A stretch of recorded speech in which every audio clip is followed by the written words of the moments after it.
According to ESPN's Adam Schefter, Coughlan interviewed with the Jags today. That makes sense on a lot of levels here.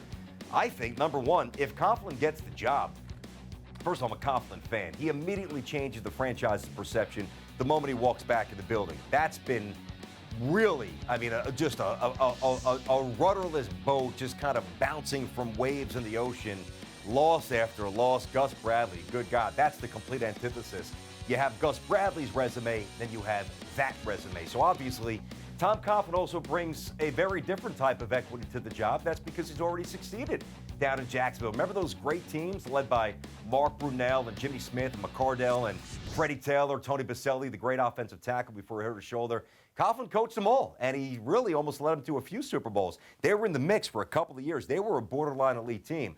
I love him. I think he's smart. I think he's tough. I think he is far more youthful than what his birth certificate would suggest. I know he's probably re-energized as well after a one-year hiatus. Listen, it didn't end well with the Giants. And in the NFL and really in pro sport, you're hired to get fired. I don't care who you are, all right? I don't care how successful you are. It usually ends ugly. And it ended pretty ugly here for Tom. But while there's an expiration date on probably tenure in one spot, I think he's ready to roll. And there's one person I'm not going to place limitations on due to his age.